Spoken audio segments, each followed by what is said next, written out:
Hi friends, ഇന്ന് നമ്മൾ തയ്യാറാക്കാൻ പോകുന്നത് നല്ല രുചിയുള്ള നല്ല ടേസ്റ്റി ആയിട്ടുള്ള നമ്മുടെ വെള്ളപ്പമാണ് ഇന്ന് നമ്മൾ തയ്യാറാക്കാൻ പോകുന്നത്. അപ്പോൾ വീഡിയോയിലോട്ട് പോകുന്നതിന് മുമ്പ് ഈ ചാനൽ ഇതുവരെ സബ്സ്ക്രൈബ് ചെയ്യാത്ത ഏതെങ്കിലും കൂട്ടുണ്ടെങ്കിൽ പ്ലീസ് സബ്സ്ക്രൈബ് ചെയ്തേക്കണേ. തൊട്ട് കാണുന്ന ബെല്ലൈക്കൺ പ്രസ് ചെയ്യുക. ബെല്ലൈക്കണിൽ 3 ഓപ്ഷൻ കാണും. 3 ഓപ്ഷൻസിൽ ഒന്ന് പ്രസ് ചെയ്യുക. എന്നിട്ട് ഞാൻ ഇടുന്ന എല്ലാ വീഡിയോസും നിങ്ങൾക്ക് അപ്പം തന്നെ നോട്ടിഫിക്കേഷനായിട്ട് കിട്ടുന്നതാണ്. നിങ്ങൾ നിങ്ങളുടെ ഫ്രണ്ട്സിനും ഫാമിലിക്കും ഷെയർ ചെയ്യാനും മറക്കല്ലേ.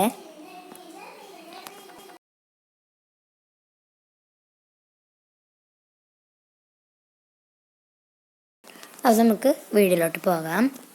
ഈ വെള്ളപ്പത്തിന് വേണ്ടിയിട്ടുള്ള സാധനങ്ങൾ ഞാൻ കുറച്ച് ചോറ് എടുത്തിട്ടുണ്ട്. നമ്മൾ ഉച്ചക്കൊക്കെ കഴിക്കുന്ന ചോറാണ് എടുത്തിട്ടുള്ളത്. പിന്നെ തേങ്ങാപ്പാൽ എടുത്തിട്ടുണ്ട്. പിന്നെ പുളിച്ച തേങ്ങയുടെ വെള്ളം എടുത്തിട്ടുണ്ട്.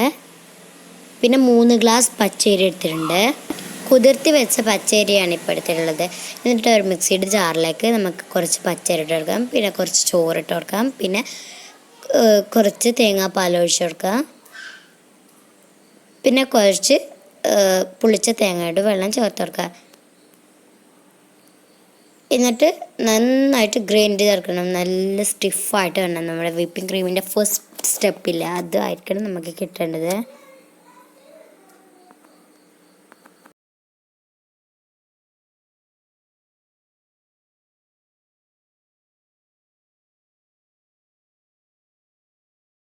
ഇതുപോലെ ആയിരിക്കണം നമുക്ക് കിട്ടേണ്ടത്. എന്നിട്ട് നമുക്കൊന്ന് ചെറുതായിട്ട് ഒന്ന് സ്പൂണിൽ മിക്സ് ചെയ്ത് കൊടുക്കുക. അതായത് ഇതിനകത്തുണ്ടാകുന്ന വലിയ വലിയ കട്ടകളും ചെറിയ കട്ടകളൊക്കെ ഉണ്ടാകാൻ സാധ്യത കൂടുതലാണ്. അപ്പോൾ അതിന് വേണ്ടിയിട്ട് കുറച്ച് മിക്സ് ചെയ്തെടുക്കുക. അതൊക്കെ അലിഞ്ഞിട്ട് നമ്മുടെ ഇതേ സ്റ്റെപ്പിലായിട്ട് വരും. നമുക്കിതിനെ ഒരു പാത്രത്തിലേക്ക് ഒഴിച്ചെടുക്കുക.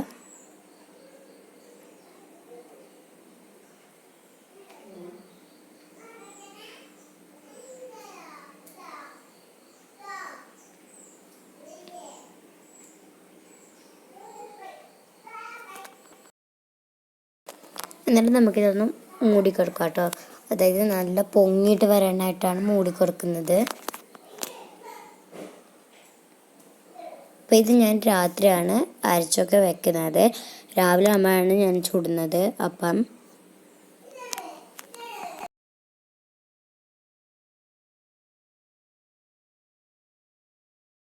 അപ്പോൾ ഇത് രാവിലെ ആയിട്ടുണ്ട്. നന്നായിട്ട് പൊങ്ങിയിട്ട് വന്നിട്ടുണ്ട്. ഇതൊന്ന് കയ്യിൽ വെച്ച് ഞാൻ മിക്സ് ചെയ്യുകയാണ്. ഇതിനകത്തുണ്ടാകുന്ന കട്ടകൾ ഉണ്ടാവാൻ കൂടുതൽ സാധ്യതയാണ്, അതുകൊണ്ടാണ് മിക്സ് ചെയ്യുന്നത്. പിന്നെ നമ്മുടെ വെള്ളപ്പത്തിൻ്റെ പാത്രം എടുക്കുക. ഞാനിപ്പോൾ ഇതുപോലത്തെയാണ് വെള്ളപ്പത്തിൻ്റെ പാത്രം എടുത്തിട്ടുള്ളത്. അതിലേക്ക് നമ്മൾ മാവ് ഒഴിച്ചിട്ട് നന്നായിട്ടൊന്ന് ചുറ്റിച്ചെടുക്കണം. നല്ല ഈലായിട്ട് ചുറ്റിച്ചെടുക്കണം. എന്നിട്ട് നമുക്ക് മൂടി വെച്ചെടുക്കാം. 2-3 മിനിറ്റ് മതി ഇത് അപ്പമായിട്ട് വരാനായിട്ട്. സെക്കൻഡോ മിനിറ്റോ എന്തെങ്കിലും ആട്ടെ, നിങ്ങളുടെ അനുസരിച്ചിട്ട് നിങ്ങൾക്ക് എടുക്കാവുന്നതാണ്. അപ്പോൾ നമ്മുടെ ടേസ്റ്റി ആയിട്ടുള്ള നല്ല രുചിയുള്ള ഇവിടെ വെള്ളപ്പം റെഡി ആയിട്ടുണ്ട്. ഉറപ്പായും ട്രൈ ചെയ്ത് നോക്കണം. ഫീഡ്ബാക്കൊക്കെ അറിയിക്കണം. എന്നിട്ട് ഞാനിടുന്ന എല്ലാ വീഡിയോസും നിങ്ങൾക്ക് അപ്പോൾ തന്നെ നോക്കുകയും വേണം. നോട്ടിഫിക്കേഷൻസൊക്കെ വരുന്നുണ്ടെന്ന് കമൻറ്റ് ബോക്സിൽ കമൻറ്റ് ചെയ്യണം കേട്ടോ.